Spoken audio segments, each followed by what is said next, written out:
Ladies and gentlemen, welcome back to Driven Wild. Today we are talking about the Ticket Clinic review. So last year in October, I actually got a speeding ticket in a way that I thought was unfair. And instead of me just accepting the $300 charge as well as the increase in my insurance rates, I decided to fight it, and I used the Ticket Clinic to do that. Things actually turned out in a very interesting way. So in this video, I wanted to talk about how I ended up getting a speeding ticket to begin with, what could have happened if I just accepted the charge, and what happened after I went to the Ticket Clinic. So with that said, let's go over some disclaimers. The content of this video does not contain, is never intended to be, legal, business, financial, tax, or health advice of any kind. This video is for entertainment purposes only. It is advised that you conduct your own research and consult with qualified professionals before applying anything you find online. I also want to be clear that I am not sponsored by them in any way. I am not being paid to say anything. I just want to give my honest review on the service I received based on the actual experience that I had. So with that said, let's get started. How I got a speeding ticket. October 24th, 2022. I was doing my usual deliveries on Doordash, UberEats, and Grubhub, and I ended up in an area that I am less than familiar with. I deliver there relatively often, but I don't deliver there often enough to say I really know the area. You know what I mean? I picked up an order, and on my way to the customer, I had to go over a drawbridge. Typical Florida. After the light turned green, I started driving and other people were still on their phones. Typical Florida. So I continued to drive, go over the bridge, and because I'm the only one going over a bridge, there's this cop that just walks into the middle of the road and starts waving me down. Which, by the way, why would you walk in the middle of the road to stop drivers?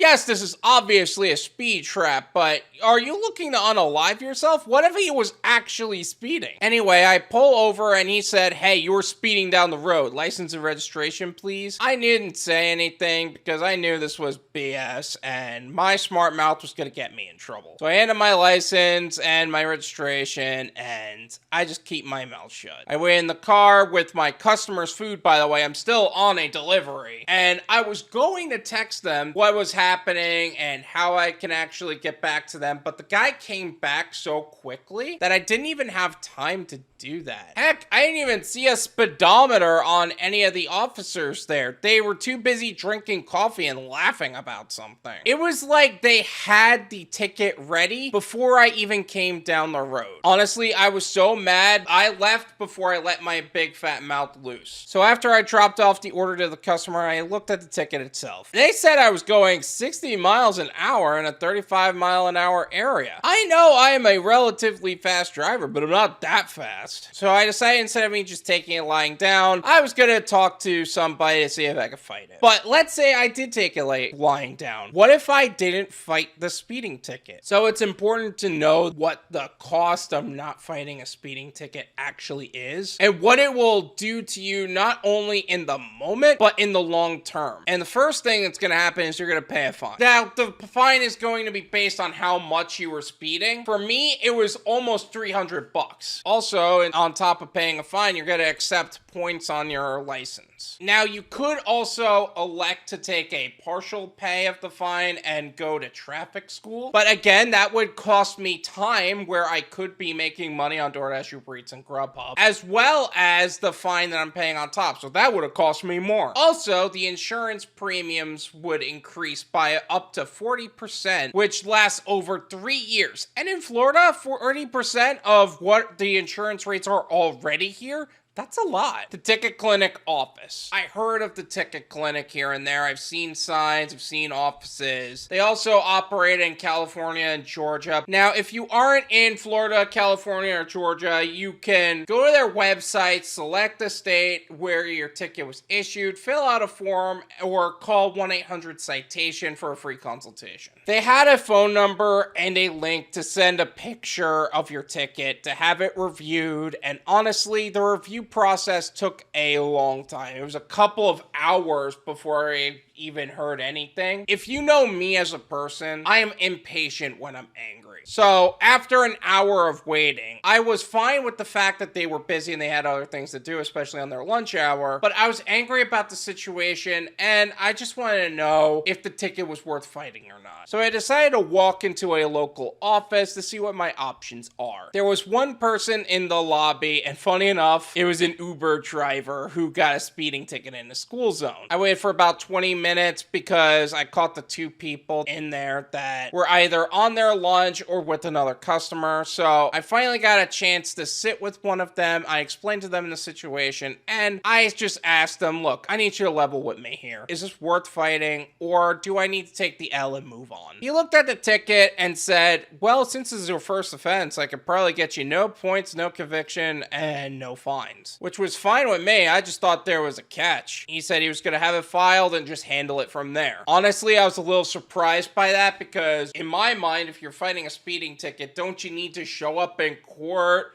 and actually be there? They said if they need me to testify, yes, but they won't likely need me to testify. They charged me $99 for the filing. I e-signed some documents on my phone and I moved on with my day. Also, this is all within October 24th of 2022. Now, what happened after we went and filed all that? Well, I received this case receipt same day, October 24th. Thank you for choosing the Ticket Clinic law firm to represent you on your traffic ticket. While every ticket is different, generally this is what you can expect will happen regarding your citation. First, our lawyers will plead not guilty on your behalf. You don't need to do anything. Then in some cases, the case will be set for pre-trial conference where our lawyers will try to get the case dismissed on technicalities or in the alternative, achieve a favorable outcome. You do not need to appear there depending on where you got the ticket. You may receive a notice from the court to appear. Rest assured, we get that as well and we will appear on your behalf. You do not need to attend this meeting. So far, I liked this whole entire process because it was very hands-off. I didn't have to do anything. I just get notices on what's actually going on. If there is no pre-trial or if we are unable to resolve your case at pre-trial, the case will be set for trial unless you are contacted by us to appear. You do not need to go to court. Our lawyers will go for you. Soon after, you will receive an email with your results. You should know that due to COVID, the courts are severely backed up and some tickets may take over a year to close. They were not kidding about that, by the way. December 23rd, 2022, I received another email from the Ticket Clinic. A review of your citation status shows there is no new activity regarding your case. This is not unusual due to COVID-19. The courts are severely backed up. Just a reminder that we are on top of your case and haven't forgot about you. Honestly, I really liked that email because at that period of time, I was actually wondering, why haven't I heard from them? Like,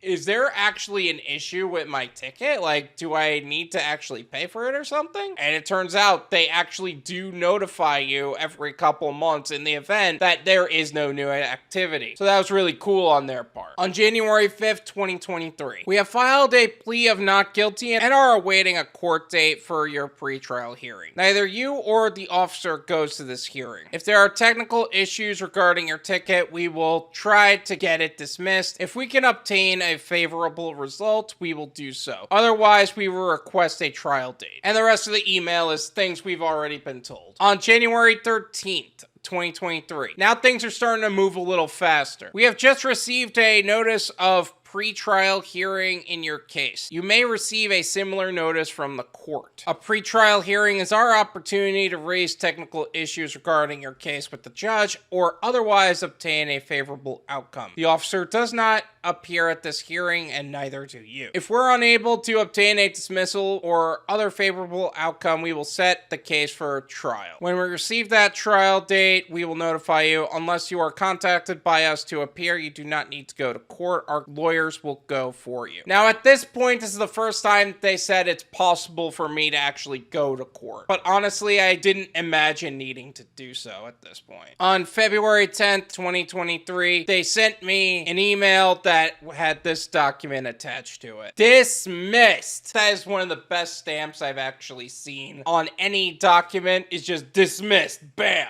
Loved it. An attorney appeared on your behalf on February 9th, 2023 at Broward County Courthouse. We are pleased to inform you that all charges for the above referenced case have been dismissed. No points and no conviction will appear on your record. And then the rest of this is basically asking them to promote their service, as well as a promo code for $5 off their speeding ticket case. Which, by the way, the promo code is 5friends if you want to save $5 on your next case, if you even need them. This is my opinion. It's worth what you pay for it. None of you pay me. There you go. Honestly, this entire process was completely painless and was really hands-off for me as a client. I literally had one conversation with them for my initial visit and it only cost me 99 bucks. Now, do I think that the online system needs to be a little faster? I mean, I guess you're accepting the fact that you're not going in, so it's not going to happen as quickly. So I guess there's only so much you could do, but if you got a ticket clinic office near you, just go to them. Again, they're in California, Georgia, and Florida, so if you want to check that out, go ahead. Otherwise, you can go to their website and look them up as well. They will also be linked in the description if you want to just check out what they're all about. Feel free to do so. And obviously, this is not going to happen exactly the same way every single time, but I would recommend at least talking with them to see what your options are. But of course, that's not legal advice. Thank you so much for watching. I really appreciate it. As always, make sure to hit the like button, subscribe if you're new, and I'll see you guys next time. Peace!